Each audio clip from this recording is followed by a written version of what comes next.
গেল মাসের গরমে দেশবাসী নাজেহাল হয়েছে। যুক্তিতর্কে তার কারণ অনুসন্ধানের আয়োজন রাজধানীর এফডিসিতে।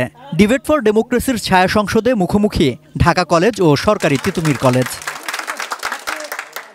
এক পক্ষ তাপমাত্রা বৃদ্ধির জন্য অপরিকল্পিত নগরায়নকে দায়ী করে যুক্তি দিচ্ছে, তখন বিরোধী পক্ষ সে যুক্তির খণ্ডন করে দায় দেখাচ্ছে কার্বন নিঃসরণের হার বেড়ে যাওয়ায়। বিতার্কিকদের বিতর্ক শেষে ডিবেট ফর ডেমোক্রেসির চেয়ারম্যান হাসান আহমেদ চৌধুরী কিরণ জানান, গ্রাম মফস্বল এলাকা তার চিরায়ত বৈশিষ্ট্য হারাচ্ছে। নদী নালা ভরাট করায় হাউজিং কোম্পানিগুলোর দায় রয়েছে, তবে জলবায়ুর ক্ষতি সাধনে উন্নত রাষ্ট্রগুলোর দায় আরও বেশি। এক্ষেত্রে দেশে তাপদাহে ক্ষয়ক্ষতি হওয়া মানুষের প্রকৃত তালিকা প্রণয়ন করে তাদেরকে সরকারিভাবে আর্থিক সহায়তা বাড়ানোর দাবি জানান তিনি।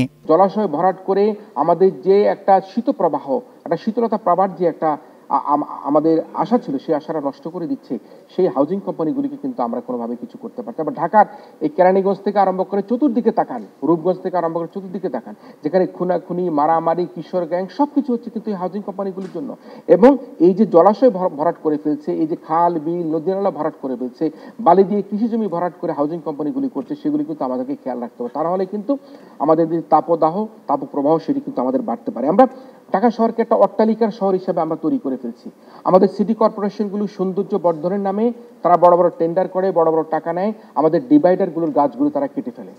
আমাদের বড় বড় গাছগুলি কেটে আমাদের ডিভাইডারগুলোকে সৌন্দর্য বর্ধনের নামে টেন্ডার করে উচ্চমাত্রায় তারা লাভবান হবার চেষ্টা করে, কিন্তু আমরা কি সেখানে প্রকৃত বনায়ন আমাদের সিটি কর্পোরেশনগুলি করতে পারছে?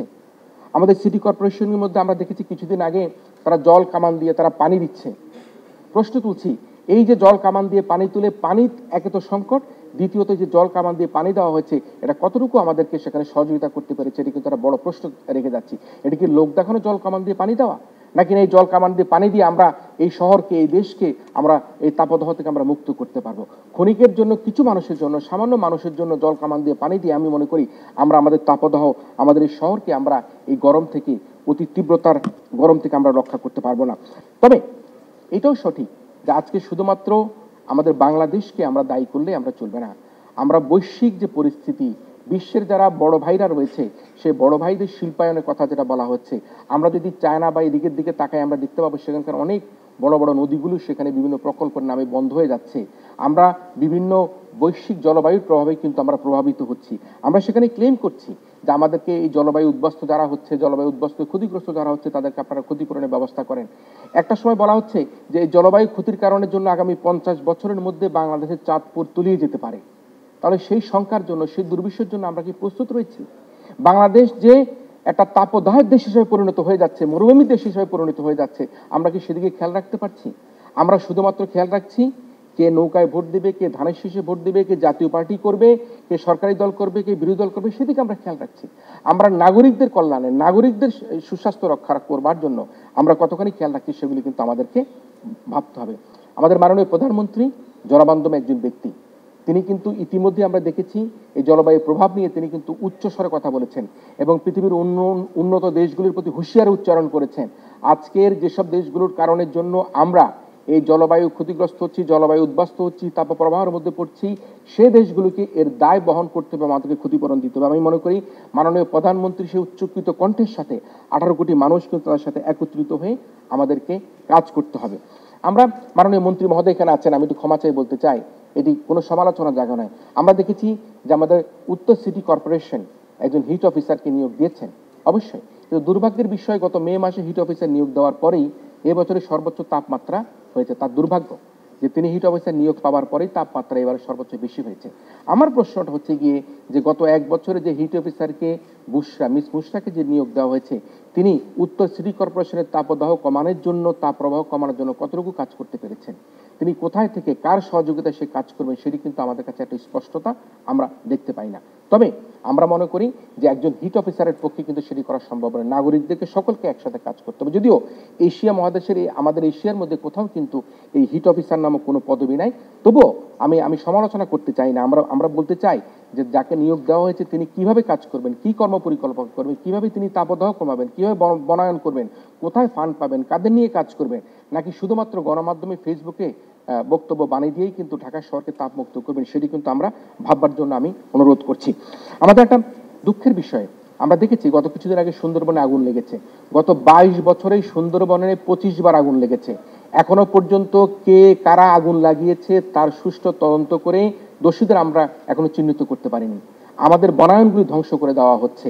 আমাদের এই যে বিভিন্ন ক্ষেত্রে ঢাকা শহরের বিভিন্ন জায়গায় যে আগুন লাগছে আজ পর্যন্ত আমরা কাউকে সেখানে চিহ্নিত করতে পারিনি। তাই আমি মনে করি যে এখন সময় এসেছে আমাদেরকে ভাববার জন্য যে আমরা কিভাবে এই তাপদাহ থেকে মুক্ত করতে পারি। আমরা দেখেছি যে এবারে হিট স্ট্রোকে একটা মিশ্র প্রতিক্রিয়া আছে। কেউ বলছে 15 জন মারা গিয়েছে, কেউ বলছে 33 জন বলছে, কেউ বলছে 20 জন মারা গিয়েছে, 25 জন মারা গিয়েছে। আমি মাননীয় মন্ত্রী মহোদয়ের কাছে প্রশ্ন তুলতে চাই যে আজকে যে তাপদাহর কারণের জন্য কতজন মানুষ মারা গিয়েছে হিট স্ট্রোক হয়ে, তার সঠিক রেকর্ড কি আমাদের সরকারের কাছে আছে? আমরা এই তাপদাহের কারণের জন্য হিট স্ট্রোকে যে মানুষগুলো মারা গিয়েছে, যে পরিবার ক্ষতিগ্রস্ত হয়েছে, অসহায় পড়েছে, তাদের জন্য রাষ্ট্রীয়ভাবে সরকারিভাবে কি আমরা কোনো সহযোগিতা করতে পেরেছি? আমরা কেন এই তাপ প্রবাহটাকে তাপদাহটাকে আমরা দুর্যোগকালীন সময় হিসেবে আমরা ঘোষণা করতে পারছি না, কেন ঘোষণা করছি না? আমরা দেখেছি ঢাকা উত্তর সিটি কর্পোরেশনের মেয়র এবং হিট অফিসার এই যে তাপদাহকে দুর্যোগকালীন সময় হিসেবে ঘোষণা করবার দাবি জানিয়েছেন। আমিও মনে করি সরকারকে ভাববার সময় এসেছে। এই মে মাসের মাঝামাঝি সময় থেকে নাকি আবার তাপদাহ শুরু হতে পারে। যদি এরকম প্রচন্ড তাপদাহ শুরু হয় তাহলে দুর্যোগকালীন সময় হিসাবে সেখানে চিহ্নিত করা উচিত। যদি হিট স্ট্রোকে গরমের কারণের জন্য কেউ কর্ম হারায় তাদেরকে কর্মসংস্থানের ব্যবস্থা করতে হবে, তাদের জন্য ক্ষতিপূরণ এবং সামাজিক নিরাপত্তা বলয়ের আওতায় তাদেরকে নিয়ে আসতে হবে। আমি আজকের অনুষ্ঠানের মধ্যে দিয়ে যারা এই হিট স্ট্রোকে মারা যাবেন তাদের জন্য কমপক্ষে 3 লক্ষ টাকা সরকারের পক্ষ থেকে প্রদান করবার জন্য আমি জোর দাবি উত্থাপন। দুর্যোগ ব্যবস্থাপনা ও ত্রাণ প্রতিমন্ত্রী জানান, তাপদাহকে দুর্যোগ হিসেবেই বিবেচনা করছে সরকার। সেই সাথে তাপপ্রবাহ নিয়ন্ত্রণে উত্তর সিটি কর্পোরেশনের পানি ছিটানোর কার্যক্রমকে অসম্পূর্ণ উল্লেখ করেন। আমার মন্ত্রণালয়ে এটা তালিকা করা হয়েছে এবং আমি প্রথম থেকে প্রতিটা যারা মারা যাচ্ছে এদেরকে আমরা আর্থিক সহযোগিতা দিচ্ছি এবং বিভিন্নভাবে সাহায্য হচ্ছে এবং প্রতিটা তথ্য আমার মন্ত্রণালয়ে সংরক্ষিত রয়েছে এবং প্রতিদিন এটা আমরা আপডেট করতেছি। সুতরাং এই তথ্যটা সম্পূর্ণভাবে আমাদের দুর্যোগ মন্ত্রণালয় আমরা মেনটেন করতেছি। জি, পরবর্তী প্রশ্ন হচ্ছে, কোন জেলা হিট স্ট্রোকে মৃত্যুর জন্য জেলা প্রশাসনের পক্ষ থেকে আর্থিক সহায়তা প্রদান করছে, আবার কোথাও সেভাবে সহযোগিতা প্রদান করছে না? আপনার মন্ত্রণালয়ের পক্ষ থেকে হিট স্ট্রোকে মৃত্যুর কারণে কোনো আর্থিক সহায়তা আপনার মন্ত্রণালয়ের পক্ষ থেকে সরাসরি করার কোনো পরিকল্পনা আছে কিনা? আমার মন্ত্রণালয় জায়গায় মারা যাচ্ছে, তাই এবং আমরা যেহেতু আমরা 10 থেকে 25,000 পর্যন্ত টাকা দিতে পারি এবং এটা আমরা তাদেরকেও আমরা দিচ্ছি। সুতরাং একটা তো আমরা নিজেরা রেকর্ড রাখছি, তারপরেও জেলা প্রশাসকদের মাধ্যমে আমরা তথ্যগুলি নিচ্ছি এবং যেই আমাদের কাছে তথ্য আসতেছে আমরা তাদের সাথে সাথে আমরা তাদেরকে যেই মারা গেলে যে সাহায্যটা আমরা যেটা সর্বোচ্চ ক্ষমতা সেটা আমরা দিয়ে যাচ্ছি। আর একটা কথা বলতে চাই, আমি মনে করি যে মারা যাওয়ার যে আমাদের মন্ত্রণালয়ের যে সক্ষমতা 10,000 থেকে 25,000 এটা যথেষ্ট না। আমি খুব শীঘ্রই আমরা সিদ্ধান্ত নিচ্ছি এটাকে মিনিমাম এটা ডাবল করার জন্য আমরা কাজ করতেছি। আশা করি এটা তো ভবিষ্যতে এটা আরও বাড়বে। সবাইকে ধন্যবাদ। জি, পরবর্তী প্রশ্ন, তাপদাহে যেসব খেটে খাওয়া মানুষ কাজ করতে পারেনি তাদের সামাজিক সুরক্ষার আওতায় এনে আর্থিক সহায়তা প্রয়োজন আছে কিনা, আপনি কি মনে করেন? অবশ্যই আছে। তাপদাহে যেসব খেটে যাওয়া মানুষ কাজ করতে পারেনি তাদের সামাজিক সুরক্ষার আওতায় এনে আর্থিক সহায়তা আমি মনে করি এটা প্রয়োজন আছে।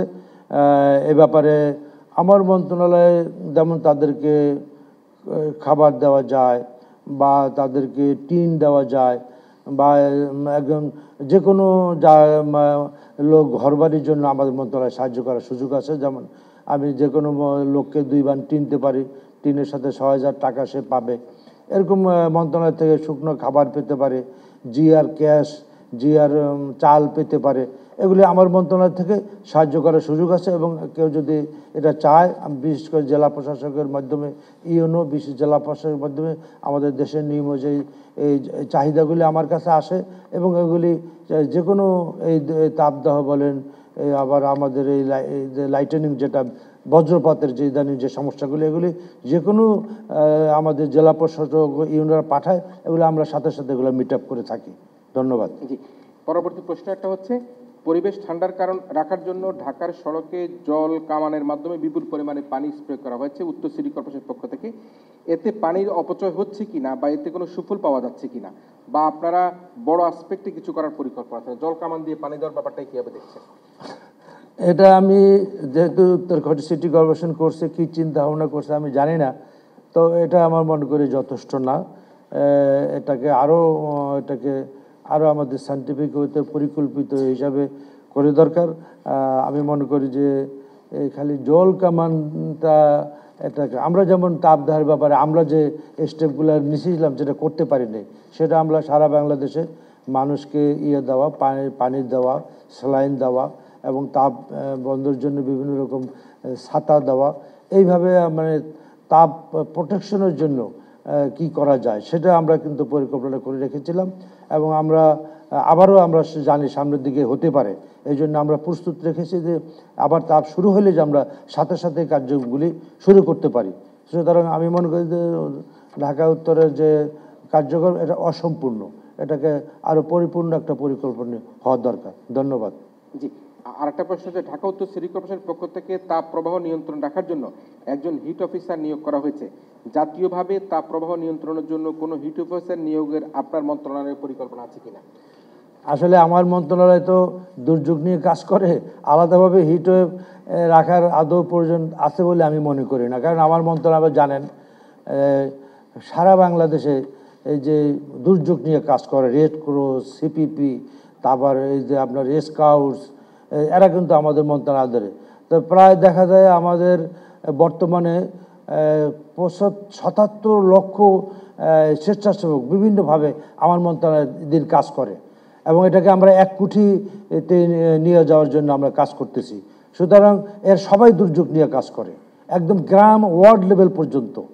তো এই যে আমি বর্তমানে প্রায় 77.5 এত লক্ষ লোক আমার মন্ত্রণালয়ের স্বেচ্ছাসেবক হিসেবে কাজ করতেছে, এটাকে আমরা 1 কোটিতে নিয়ে যাওয়ার চেষ্টা করতেছি এবং দুর্যোগের মন্ত্রণালয় ভিতরেই পড়ে। সুতরাং এটাকে আলাদাভাবে দেখার কোনো কারণ আছে বলে আমি মনে করি না। ধন্যবাদ।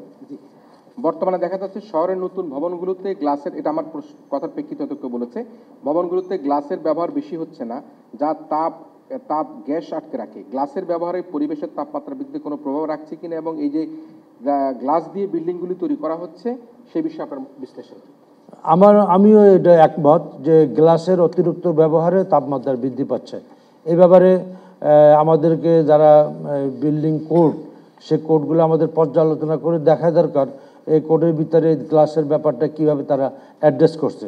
তবে আমি এ ব্যাপারে পরিষ্কার, অতিরিক্ত এই গ্লাসের কারণে তাপমাত্রা বৃদ্ধি পাচ্ছে এবং এটা যদি বিল্ডিং করে এটা অ্যালাউ করে থাকে সেটাও আমাদেরকে সংস্কার করার দরকার। ভবিষ্যতে যে কোনো বিল্ডিংগুলি হলে এই গ্লাসের অতিরিক্ত ব্যবহার আমাদের সহনীয় কমিয়ে আনা দরকার। ধন্যবাদ। জি, আর একটা প্রশ্ন আবারও ঢাকা উত্তর নিয়ে। ঢাকা উত্তরের মেয়র ও চিফ হিট অফিসারের অতিমাত্রা তাপদাহকে দুর্যোগ হিসেবে ঘোষণা করার দাবি করেছেন। আপনি বলছিলেন দুর্যোগ, কিন্তু আপনারা অফিসিয়ালি এটাকে দুর্যোগ হিসাবে এখনো ঘোষণা করছেন না, বলছেন যে এটা দুর্যোগের অংশ, কিন্তু অফিসিয়ালি এই অতি তাপকে দুর্যোগ হিসেবে ঘোষণা করবেন কিনা? হ্যাঁ, আমি ইতিমধ্যে আমার মন্ত্রণালয়, যেহেতু আমরা দুর্যোগ মন্ত্রণালয়, আমি ইতিমধ্যে এটা ঘোষণা করেছি যে অতিরিক্ত তাপ এটা দুর্যোগের মধ্যে পড়ে, এটা অবশ্যই একটি দুর্যোগ।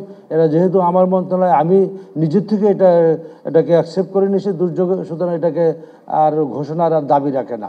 আমি আরও কয়েকদিন আগে আমি এটাকে অনেক পত্রিকা আসছে, আমি পরিষ্কারভাবে আবারও ঘোষণা করতে চাই অতিরিক্ত তাপদাহ দুর্যোগের মধ্যেই পড়ে এবং এটাকে আমরা দুর্যোগের মধ্যে নিয়ে সেভাবে আমরা কাজ করতেছি। আর প্রশ্ন নিলাম না, একটা প্রশ্ন, কয়েকটা আছে, আমি একটা শেষ নিচ্ছি। আগামী 15 মে ঢাকা উত্তর সিটি কর্পোরেশনের পক্ষ থেকে হিট স্ট্রেস প্ল্যান তৈরির পরিকল্পনা গ্রহণ করা হয়েছে। দুর্যোগ ব্যবস্থাপনা মন্ত্রণালয়ের পক্ষ থেকে এই যে হিট স্ট্রেস প্ল্যান করার কোনো পরিকল্পনা আছে কিনা, যারা উত্তর সিটি কর্পোরেশনের মনে হয় হিট অফিসারের পক্ষ থেকে করা হচ্ছে? আসলে দুর্যোগ তো হিট স্ট্রেস তো আমাদের দুর্যোগ তো অনেকগুলি সব নিয়ে তো দুর্যোগের আমরা কাজ করে, এটাকে আলাদাভাবে একটা ফোকাস করার প্রয়োজন আছে বলে আমি মনে করি না।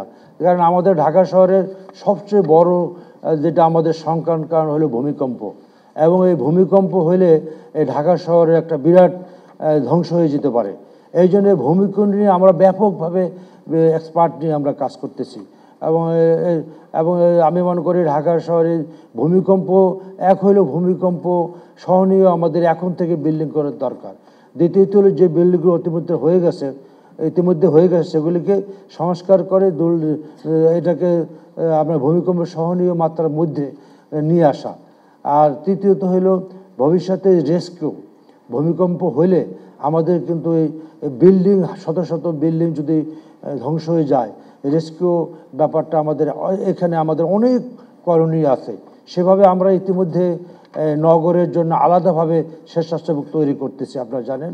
আর আরবান আমরা নতুনভাবে শুরু করছি। আগে ছিল ওই যে শুধু গ্রাম অঞ্চলে, আরবানের জন্য এই ভূমিকম্পকে লক্ষ্য করে আমরা নতুন স্বেচ্ছাসেবক করে তুলছি এবং এদেরকে আমরা প্রতিনিয়ত ট্রেন আপ করতেছি। তীব্র প্রতিযোগিতা শেষে সরকারি তিতুমির কলেজকে হারিয়ে বিতর্কে জয়লাভ করে ঢাকা কলেজের বিতার্কিক দল। সম্রাট আনোয়ার, এটিএন নিউজ, ঢাকা।